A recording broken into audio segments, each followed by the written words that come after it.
Peace be with you, everyone. Welcome to the channel. My name is Trevor. Very grateful to have you here. And today's video, I'm going to be sharing with you my top 10 picks for the month of July. So these are going to be at the forefront of my fragrance wardrobe this month. July is a time where I like to reach for citrus, aquatic, tropical, and cooling, refreshing style fragrances. So maybe cypress, mint, or juniper to get some of that cooling effect. Obviously pineapple and things in the Aventus DNA are going to appeal to me during this time of the year. And then also just some general citrus bombs. Things like Dior Cologne, although that one didn't make this list. So we're going to start off with the first one. This is Tous 1920, the Origin Eau de Toilette. This is a clone of Issey Miyake Pour Homme. Kind of a dated fragrance. There's some heavy florals in there that do not lend themselves very well to the modern nose. However, Ambroxan, which is in here, does do that, as well as swapping out Yuzu, which was a bit of a strange sour type of accord in the original Issey Miyake Pour Homme, and puts grapefruit in here. So you get that Issey Miyake Pour Homme DNA if you're familiar. It also adds a watery, aquatic feel. Even though the florals in the Issey Miyake were a bit aquatic, this adds a proper watery accord alongside of that grapefruit and Ambroxan, and then some woods. Really beautiful stuff and a compliment beast. One of my most complimented fragrances in this list, despite being the most affordable. It comes in right around the $30 mark. Highly recommend checking this one out. I believe that Sebastian, the perfume guy, may have been the one to put me onto that fragrance, and it has performed very well with the general public around me, to say the least. Another fragrance great for the summertime. This one doesn't have the greatest performance. I usually get between 2 and 4 hours with it, but it's very high quality and very transportive. It has a tropical feel, puts me into a grove of tropical fig trees. This is Jardin and Mediterrannee from Hermes. Cypress is going to be the main player in this one. It does a really good job of lending this mature, woody feel alongside of a very cooling and refreshing tone that cypress tends to bring, as well as a very dewy, watery fig. So you get the fig kind of adding a bit of sweetness, but not in a way that defines the fragrance. It's just there to supplement the sort of cool, bitter quality of the cypress wood. And then there's just a really nice watery, aquatic feel, even though that is also second fiddle to the woods. So it's primarily a cypress wood that I get from this, and then secondary fig and watery nuances, but really awesome stuff. I think you can find testers of this usually for the $50 to $70 price point, which is a really great deal, and you do get the cap with that. Highly recommend getting your nose on this one. I mean, I think Hermes is one of the best houses for high heat. Speaking of high heat, this is perhaps the most classical high heat fragrances in the game. This is Acqua di Gio. This is the Profondo Flanker. This is my pick for the July season, at least. You do get that really nice, refreshing, aquatic feel. Then there's this mastic resin that gives this particular flanker a really interesting, sticky, salty vibe. Very attractive in that regard. It's almost like a skin feeling, the saltiness that you would get off of your skin, but not in a cumin or BO kind of way, but in an almost pheromone attractive kind of sense. It just gives this very powdery, sticky feeling, and then the mandarin orange also ties this together with the salty, watery vibe to really emanate a attractive and mouth-watering kind of fragrance, despite being refreshing in the midst of all that. So you do get something that is, in a way, a seductive freshie, and there's a reason why that is kind of noted as one of the most popular fragrances for men for decades.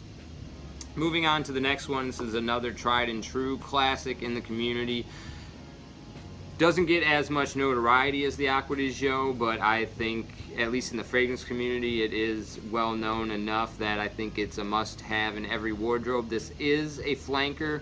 While the original would do fine, I think this one adds a little bit more of a refreshing cold tone. This is the low flanker to the Prada L'Homme line with the blue backing here, and ginger comes into this and adds to the kind of neroli iris bomb that you have with the Prada L'Homme line, giving you a very sparkling nuance and texture to the Prada L'Homme DNA, which is an otherwise high quality luxury soap scent profile. So with this one you get a luxury soap, a very cold tone. It's very brisk, almost like powdered liquid nitrogen, that water vapor that you get when you're making a cauldron for like Halloween. It's just this big powdery mist of cold air. That's kind of what I get off of this, alongside of that soapy, waxy almost feeling of cleanliness.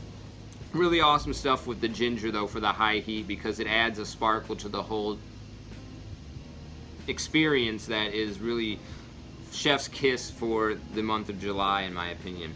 And then finally, the last one from the designer side of things, we have Jean Paul Gaultier Le Beau Eau de Toilette. This is the only one that I've tried. I know there's a Paradise Garden Flanker and a L'Intense, but this one definitely gets the job done for me. Appeals to that tropical longing that often accompanies me in the month of July when I'm getting more poolside to kind of douse the heat.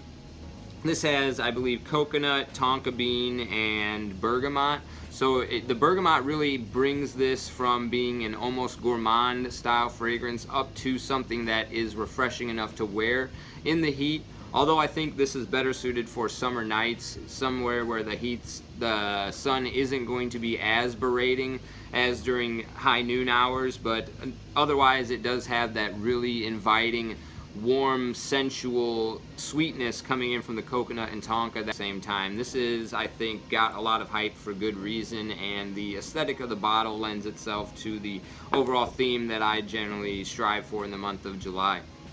Okay, next we have 5 niche. So we had a cheapie for designer. I'm going to get started right away with this one, which I would actually recommend just getting a clone of, which I'll talk about in a minute, but this is going to be Parfums de Marly Sedly. So generally, Parfum de Marly and Initio, although the originals are going to be better than the clone 100% of the time in my experience, the clones come really close. Parfum de Marly Sedly, this is a minty Sprite with lavender. So the lavender pulls that sensation of a cool, refreshing lemon lime Sprite, and then makes it masculine and a cologne feeling with that lavender. The lavender in this is really nice and soft and well done, and that's one of the reasons why I like this original more than the clones that I've tried.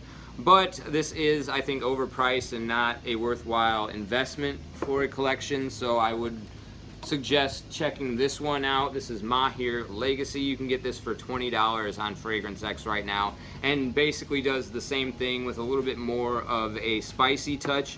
And the way that the spices and the lavender and that one come together, it almost gives me more of a shaving foam vibe, almost Fougere-esque.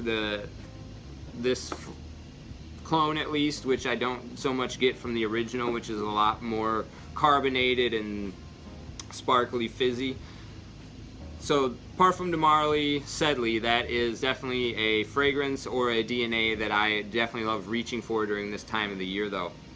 And then another fragrance which keeps in that same sparkly, refreshing, cold, cool experience integrated with a lavender note. This is a newer one to the collection, but one that I've enjoyed wearing so far. I did have one full wearing of it and loved it. This is Mefeist Gentiluomo from Xerjoff.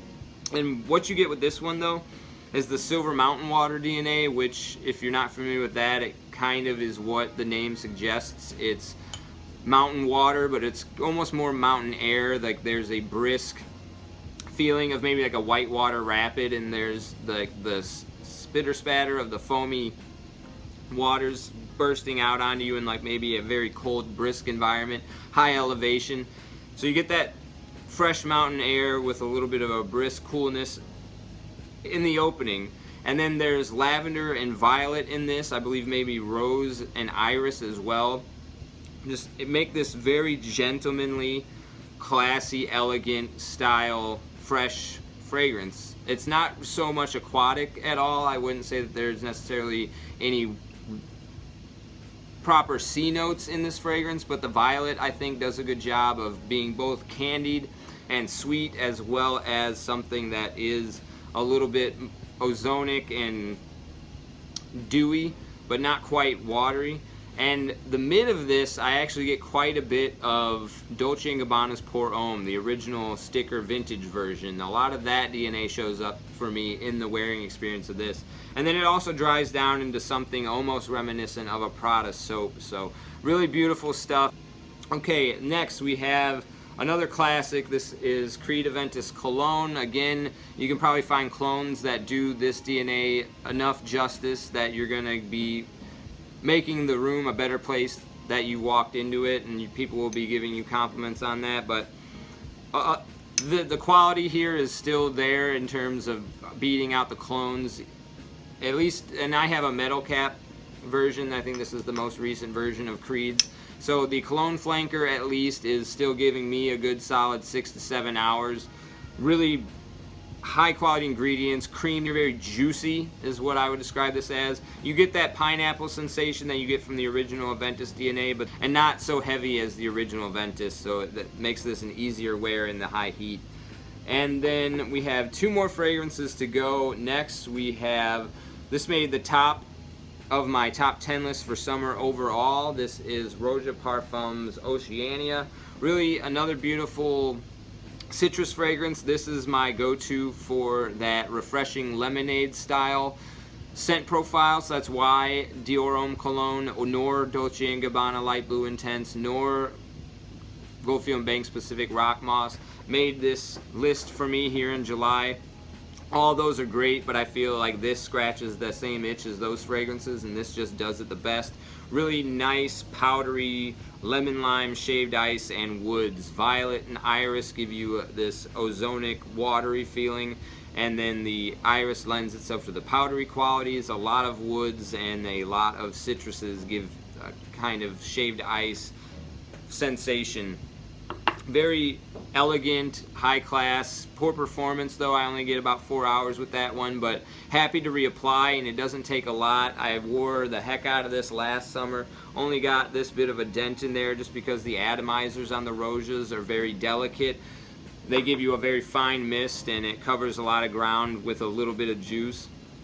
And then finally, the last one I'll mention in this list is Maison Francis Kurkdjian's Gentle Fluidity Silver, and this is kind of like a gin and tonic minus the tonic. You don't get so much carbonated soda sensation here, but you do get this almost boozy sour quality that you would get out of the gin, coming in predominantly, I believe, from juniper berry, and then a nice woody cleanliness. So very almost, it would be wallflower-esque in terms of the scent profile were it not such a loud fragrance. This is something that gives me a lot of projection, a lot of longevity, and a lot of positive attention. Just a simple, clean, office-friendly style fragrance that grants a almost ice cube-like experience, which is fitting for the bottle here, just because that juniper has a very ice-cold-like feeling when you spray it on, and that's one of the reasons I love this one for the month of July, which is sort of peak heat. This one just does a really good job of cooling me off and then being so versatile and masculine. Really another one that I haven't seen any clones of, and is definitely worth at least getting a 5 ml sample and wearing it this summer season. And then finally, one more honorable mention. I forgot to bring it up when I was mentioning the Acqua di Gio. If you're looking for something that's just as good and on a budget, this is Bentley Silverlake. It is cloning the Acqua di Gio Essenza flanker, which I've never smelled, but it has mint in here, and it makes it a little bit more refreshing and cooling than any of the Acqua di Gios on the market that I've tried currently. So that was my top 10 plus 2 honorable mentions for my perfume tray in July. Let me know what you're going to be reaching for this month and this summer in the comment section down below, and if you have any other recommendations for me based on this theme here, let me know as well, and I'll see you in the next one. Take care.